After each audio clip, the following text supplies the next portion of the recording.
Okay, thanks everyone for coming.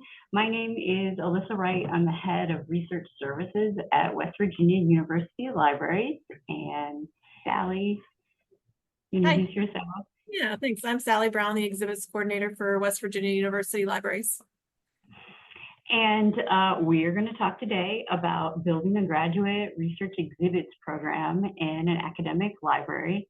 And first, I have to say, while there are two of us, this presentation is not going to be research-based, but more practice-based. And so I think we got our wires crossed with the organizers. We only have half an hour worth of content. So I apologize for that, even though there are two of us. So hopefully no one will feel bad about ending at 4:30 today.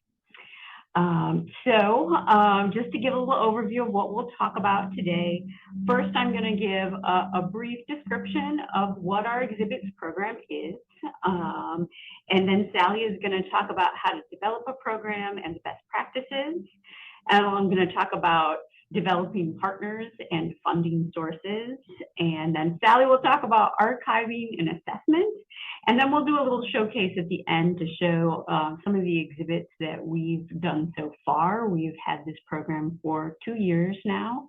And we've had 3 exhibits. Hopefully seeing some of the exhibits will give you some spark some imagination for what kind of things you could do at your university. You can ask questions at any time. We'll try to monitor the chat a little bit, but we'll have plenty of time at the end for questions. Okay, any questions before I start? Okay, so we'll go forward then.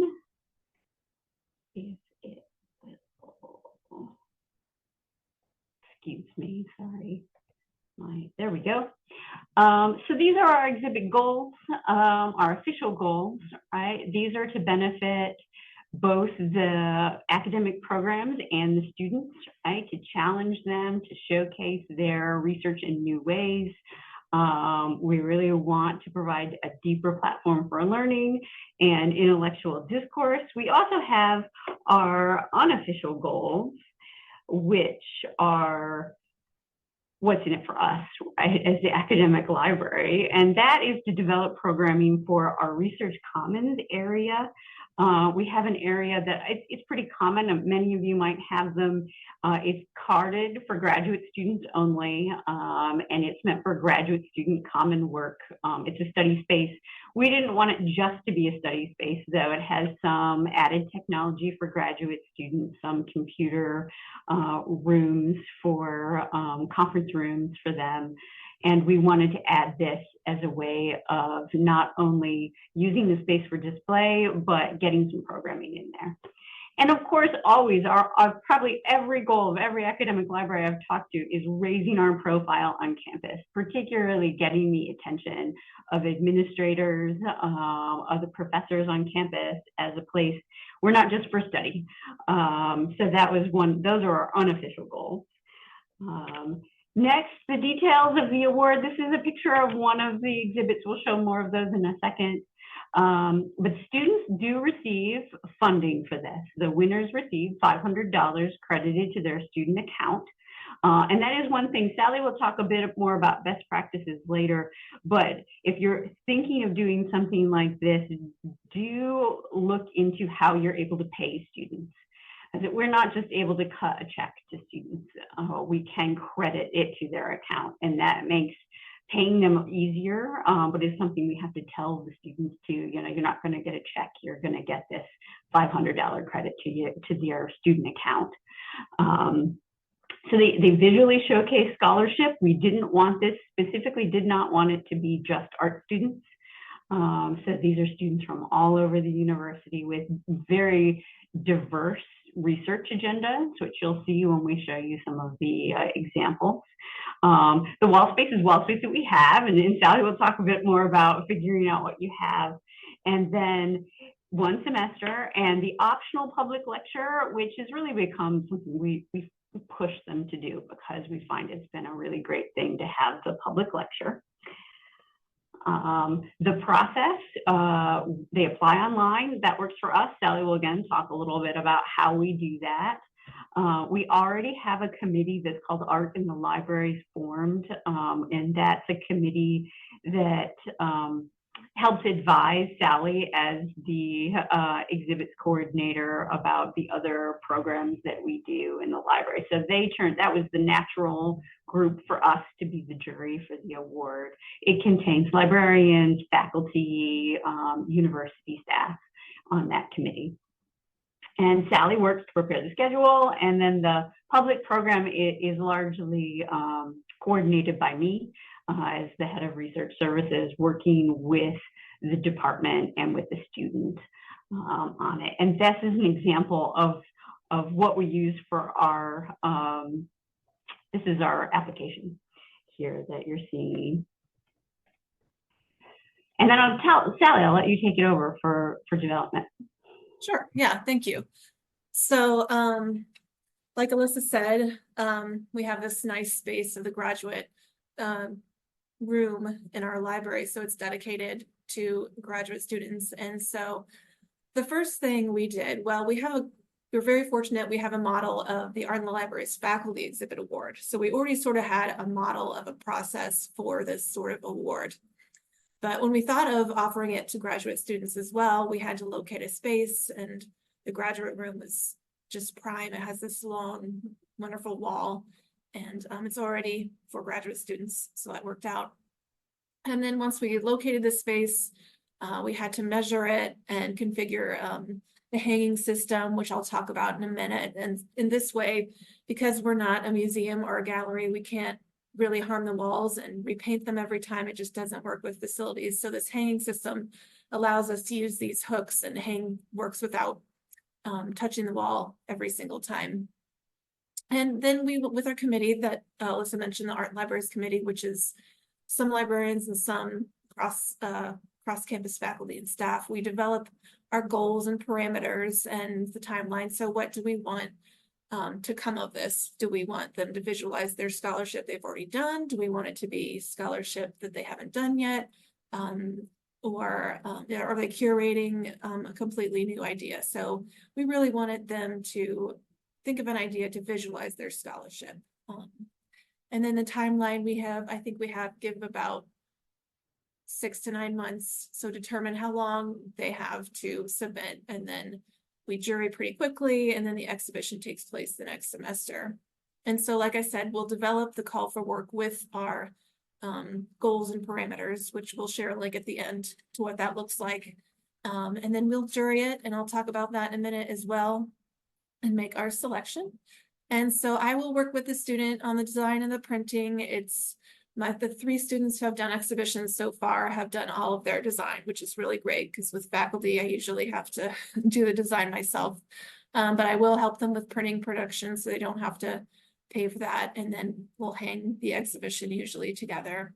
And then we'll think about their exhibition talk, whether they want to do it in the space with the exhibit or use PowerPoint in another nearby space, who they want to invite, and if there's any money for food or drink. And then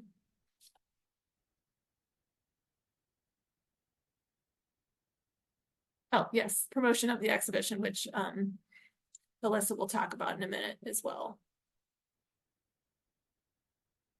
And you can move to the next slide. Thank you. So yeah, a few best practices. Submission format, we've gone between submitting a PDF or a Google form. With the PDF, I kind of made the mistake because some people were using the form before downloading it so everybody could see their information. So I kind of learned from that. And I do think a Google form is easier, because then I can just download an Excel spreadsheet with all of the information rather than compiling all the PDFs. We do request a short resume, just 2 pages max. And then, so it doesn't have to be finished work. It can be an idea or part of their thesis or another paper. And we want them to maybe brainstorm some possible images or design, but it doesn't have to be what it's going to be. Just, what could this look like? And then right there is our little template for jurying. So our committee will review that individually, and then we'll add up the scores and come together. And if there's a an issue, we'll talk about it. I think a few times we've had a top two that we've had to review and think about logistics such as whether it would display well, the timing, if we've exhibited this topic or a similar theme before. So that works well. And then copyright. So in one of the exhibits that we'll discuss, we did have a copyright issue with one of the images. So we actually had to purchase a very cheap poster, but just consider that and talk with your librarians about that and copyright and or any other content on editing. My background is art history. So, you know, if the exhibition is a science topic, then I might work with a librarian to advise on the content. And so the costs, yeah, there is initial cost. The hanging system that I mentioned was about 1,000 total. The room design is that image there below. You can see the long wall has those red marks. Those are 6 feet long hanging system, and the wire hangs down and you can put a hook on it. And we're fortunate to have the same Arakawa hanging system throughout our 2 out of 3 libraries. So I can kind of reuse the wires and the hooks between all the spaces, and it's really easy to use. I recommend it. And then we did have facilities come install it, so that was an additional cost. And we do, like Alyssa said, award the student with $500 in professional development funds.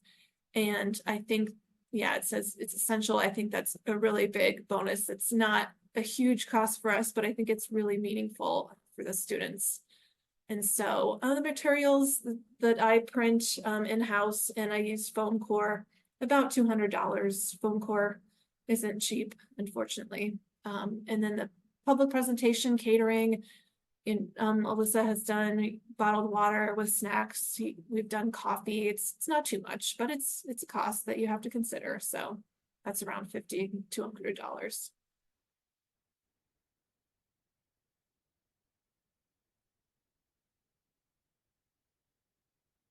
And then Alyssa was going to talk about funding.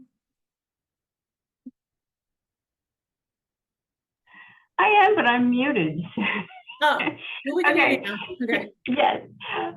So funding, it's not a huge amount of funding for us. I mean, we are a large land grant institution. We're a large library, which I think many of you are as well. So overall, the initial startup costs are a little bit, but to keep running it year to year, it's relatively low cost for us. But funding, which is probably what you're wondering, where do we get the funding from? We particularly have a donor foundation fund earmarked for library education programming for graduate students. I know we are lucky to have that, but part of how we got it was talking, and this is something any of you can do who have a development officer or have a university foundation. We talked with our liaison to our foundations about funds that were there for graduate students. Sometimes there are underutilized funds for print materials. And if the donors can be talked to, or if how the funds are earmarked could be massaged to support something like this instead. And that is what we have done. So we have this little bit of fund that pays us a little bit every year in its dividends. And we're able to do a lot with that little bit every year and to do these graduate student-based exhibits and programming. So that is what we do. And it's certainly, I think, possible for others to do that. I also think it could be really possible to get the source of funding from campus partners. Since again, after the $1,000 hanging system, it's not a huge amount. The $500 for our graduate student does, I think, it is essential, and it does drive participation. As you all know, working with graduate students, many of them are cash strapped. And this $500 to their student account means a lot to them. I don't think that number is set in stone. I think it's good for our students and it does tend to drive participation. I think you could lower that number a little bit and still drive participation and still have it be a meaningful amount for graduate students. For campus partners, and then my next slide here, possible partners, and these are folks that on our campus we fund with. Sometimes we don't need the funding for the $500, but they sometimes help with catering, and they help with events.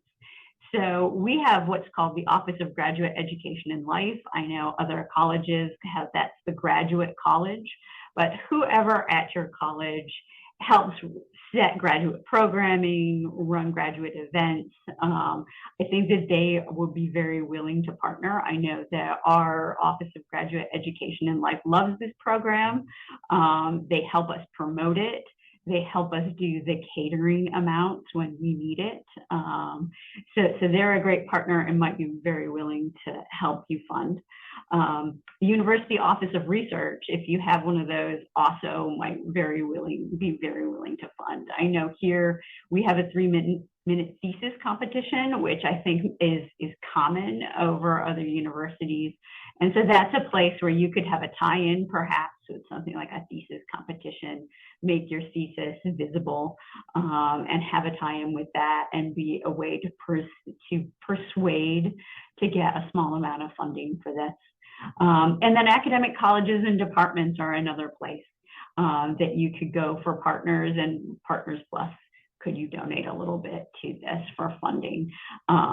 Humanities centers could be another one for that. So we have crossed our entire university, but I can see that this working for a humanities center, or this working for a health science campus, or a more targeted audience and group of graduate students. Are there questions as we go along?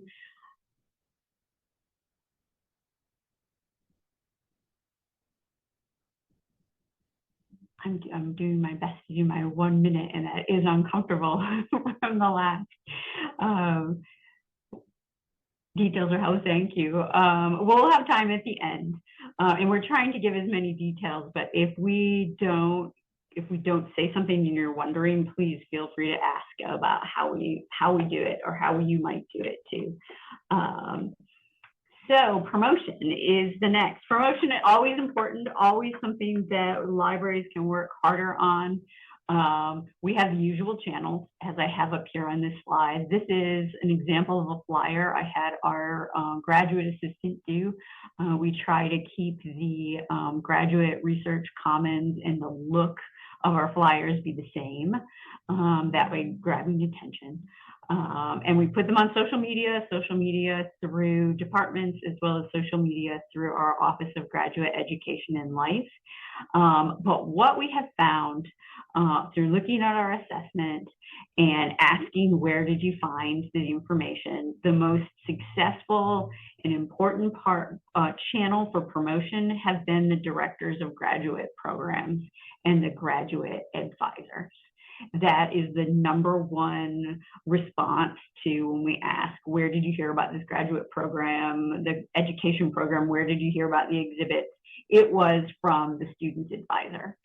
So what we do is we have a liaison program, and we utilize that with liaison librarians. We send this information out to each of the liaison librarians, ask them, please identify who is the director of graduate studies in your departments and colleges, and send this out and ask them to send it. And they typically do. Anytime a graduate director sees something that's exposure and money for their graduate students, they tend to send it on to them. So that's our #1 piece of advice. And there's a question in the comments here, is this was really for Sally. How did you select the particular hanging system? Yeah, actually that was kind of built in for me, because there was already a hanging system at one of our libraries, and I was working with it, and then we were growing the program, and I needed a hanging system for downtown for another space, and I just thought it worked so well, and it would be really nice to be able to share tools and materials across the libraries. But Alyssa, I don't know if you remember ordering the first set at Evansdale Library, but it just works really well, and the cost is efficient. There's also a lock. If you're hanging fine art, you can lock the back, so people can't just pull it off. But if it's just a poster, you can just hang it. It's really easy to use and convenient for sure. I believe that we got that idea from another library. I think Gettysburg College Library was using that, and it was lightweight. The cost was right, and it had the features that we wanted. Was the reason why. I forgot that we bought that before Sally started. And there's another question in the chat. But what we'll show you in a minute. We'll show you the examples of what students have shown. And then the second part of this question is, do you have concerned safeguards if anything happens over the course of the semester, or is it not worth worrying about with art? I think, Sally, we do deal with this question of security of art. And I'll let Sally chime in on this too, but these are low cost sort of printed items so far for these, and so we haven't been super worried. This room is also locked and key carded just for graduate students and faculty, so it's not a completely open room. So we do struggle with that. I don't know, Sally, if you want to add to that. Again, this particular exhibit is not fine art, so we can always reprint it. But when I do display fine original art, which is not that often, but like I will be this fall with a different program, we have a release form. So if it's students, they will release us from harm. We do have insurance up to $1,000 if artists provide proof. But otherwise, yeah, we don't have security, so they have to acknowledge all of the risks involved in order to display. But again, you'll see examples here in a minute. What we do is take their work and visualize it into a printed display that doesn't really have a lot of risk if it gets harmed. Thanks, Sally. It's a good question, though, and it's one we grapple with a bit, especially with our other exhibits. And then there's another question: how does this program relate or build on or compete with other research events? I love this idea, but I'm wondering whether it will seem like the library is competing. That's a great question. Some of our exhibits, we've had that competing problem on campus. With this one, we haven't gotten that attitude so much because we're really pushing to visualize students' research, and the ones we've done 3 so far, that the students wouldn't have had another opportunity to visualize their research. They have a 3-minute thesis, but that is rather different, where they do a little video with 3-minute thesis. So this is a little niche compared to that because we're really pushing visualize, and we also have the talk that we have them promote, which I think we just haven't gotten that yet. We might get it. I don't know, Sally, if you want to add you have anything to add to that one question? Okay, no, I haven't had any complaints so far. Okay, does it just the winners get to talk? That's a good question I see on here. And let me move on to my next slide is about the presentation and the reception. So I really think, as I've mentioned before, that the presentation, while we say it's optional, I really push for them to do it because of the feedback I've gotten, especially on we've done 3 so far. The faculty love the presentation. The graduate students are a little nervous about it because it's often the first time that they've done a presentation like this on what usually is their thesis or something related to their thesis. But it's a good low stakes presentation for them because while there's an audience, it's usually a friendly audience. It's usually their fellow graduate students, a few of their faculty members, a few other people. And it helps promote it to the faculty. The faculty love having the students get this practice to have questions and be questioned by a friendly audience and get a chance to do a little presentation of their work. And it's been fabulous for us because it's largely student-led. So I let the student guide, like, what do you want to do in your presentation? I push them to do some of the promotion among their fellow graduate students. And that's one of the photos here, one of our students with a big crowd, she invited her research participants, and they were local and they came, and that was a really great event because, and I'll talk about that in a minute, actually I'm getting ahead of myself with the slide, but that was a really great event because we had a lot of different types of people in the audience. The catering order for this is really small, and it almost doesn't matter if you have the coffee and fruit or cookies or not, but it helps. As you can see the picture, it makes a nice atmosphere.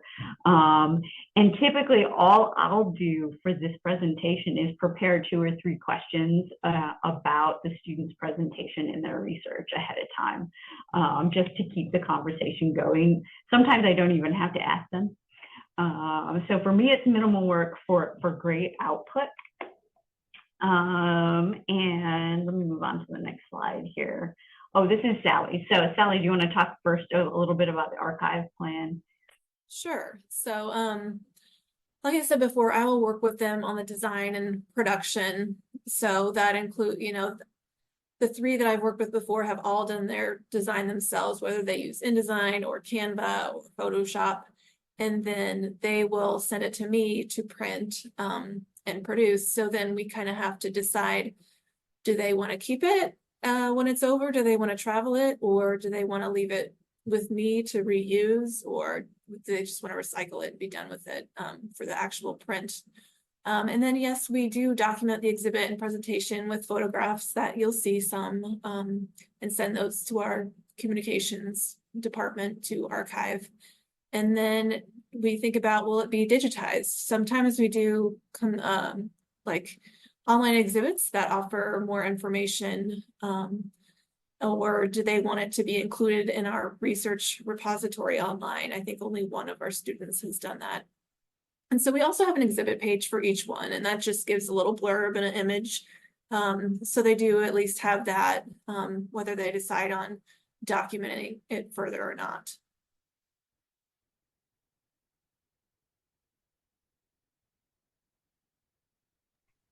And then we also have assessment planned in ahead, which of course we recommend you all do. And it's really goals-based.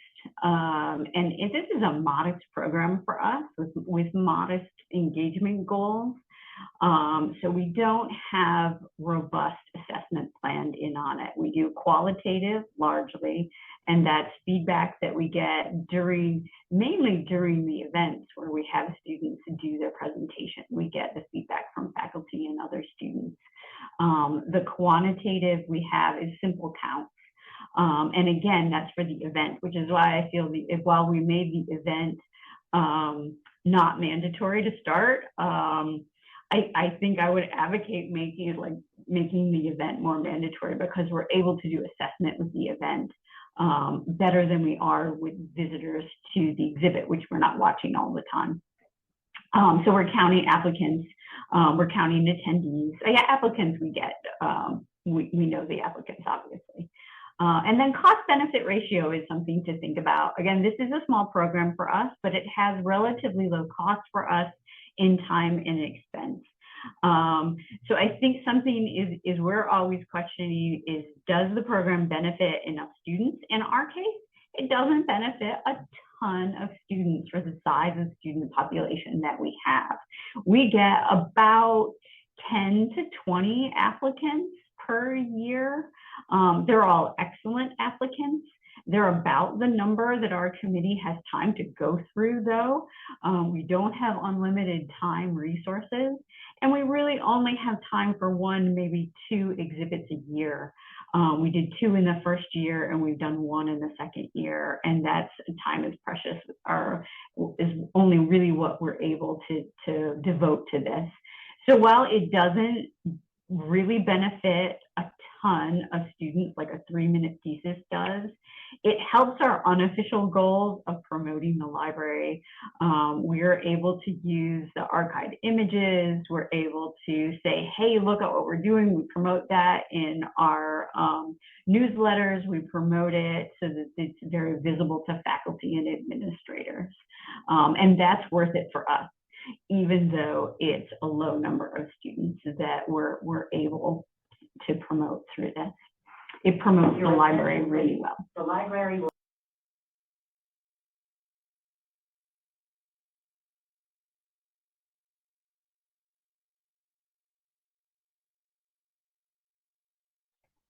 Sorry about that. We had an announcement in the building. We're closing because we're on spring break. Okay, so I promised that how long the exhibits have been up is a question. They are up a semester. Typically, we'll put them up a semester. That varies for the students and what their timeline is like. But typically, it's a semester. I think one was up a little bit longer. Are there other questions? Or Sally, do you have anything to add that I forgot before I talk about some of the exhibits? No? Okay.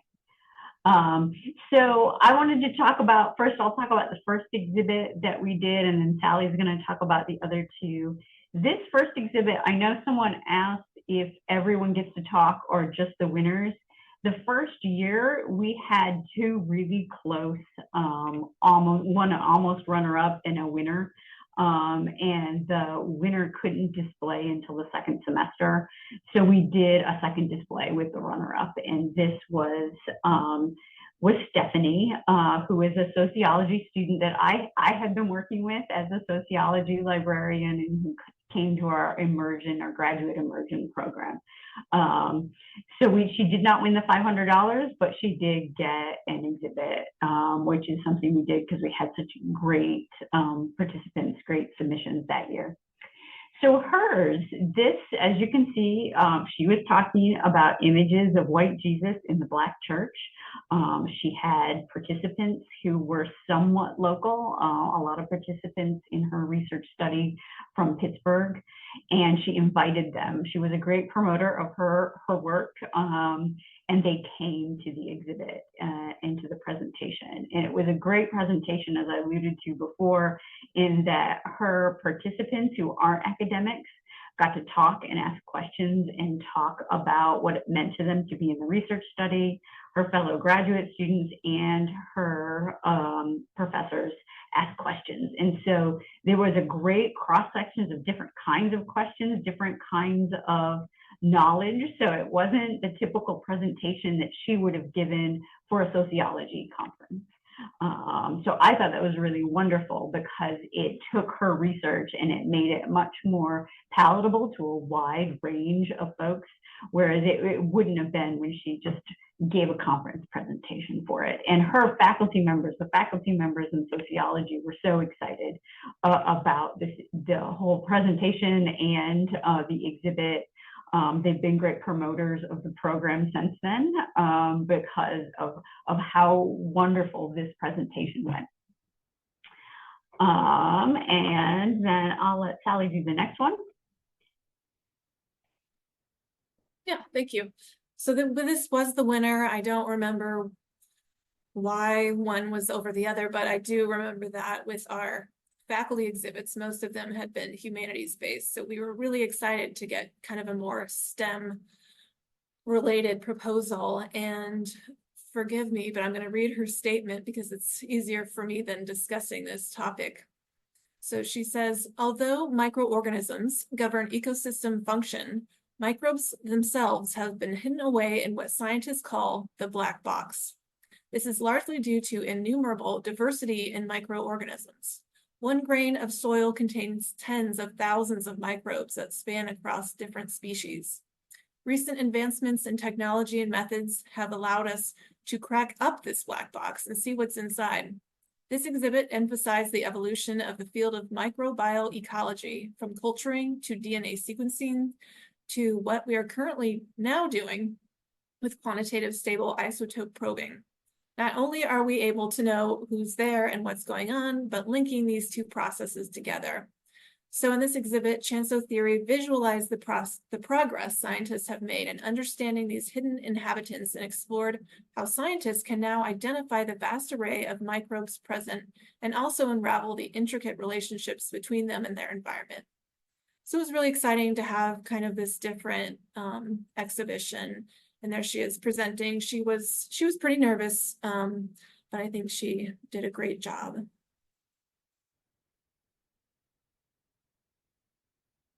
And you can go to the next, yeah.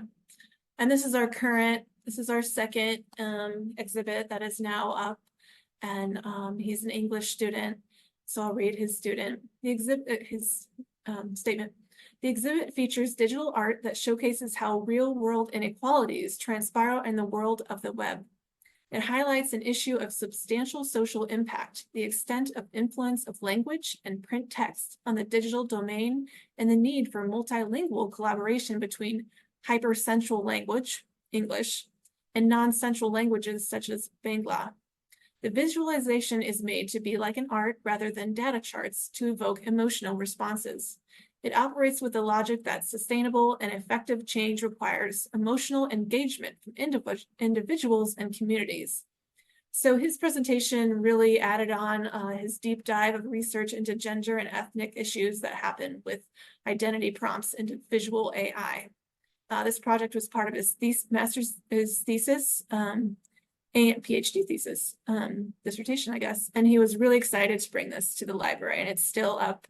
It will be up until May, I think.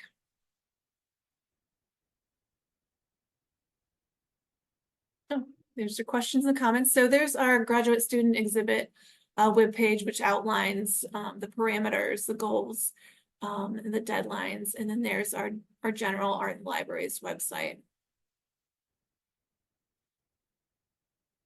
So thank you. Anybody have any questions? Alyssa, anything else to add? No, I think that's mainly it. Does anyone have any questions? Is anyone considering doing something like this? Do you think you'd be able to do this in your library? Or do you have questions?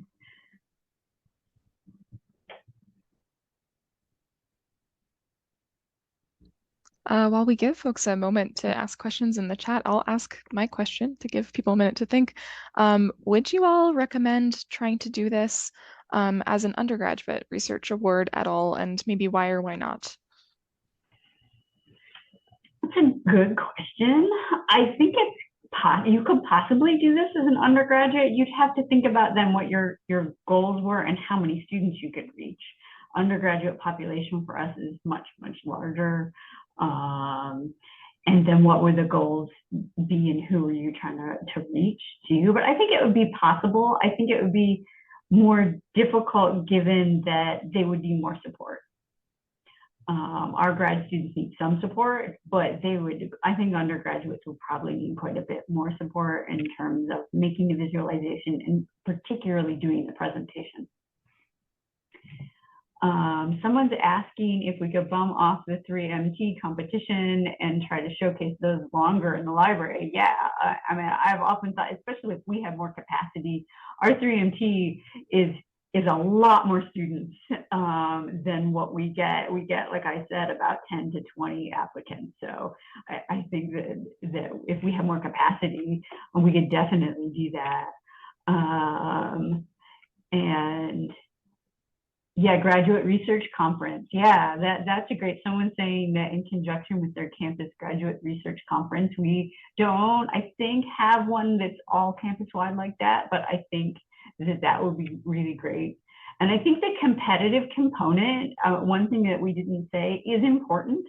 I think it gives it more cachet, right? I won this, and I've had the graduate students, especially the last one, Kazi, say, yeah, I apply for everything. This is gonna go on my CV that I won this award and that I did this exhibit. So making it an award, I think, is an important part.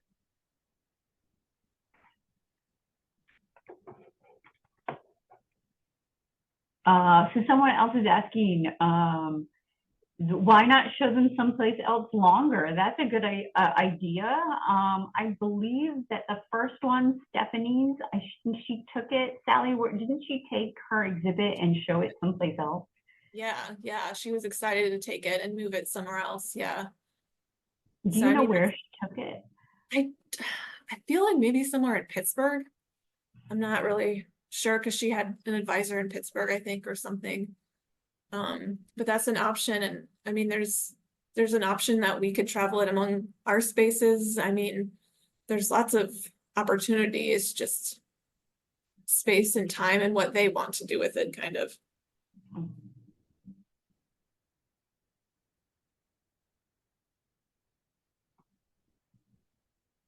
I know that Clear Story, she did those with the soil microbes. She did those science visualizations, and I think they're using them in their studies.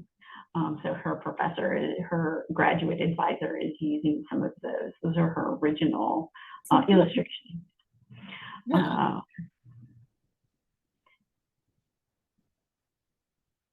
These are great questions. Does anyone have any? If you do have questions, feel free to contact us and ask if you're trying to develop a program like this and need someone to ask questions. I'm happy to help. I'm sure Sally is too. For sure.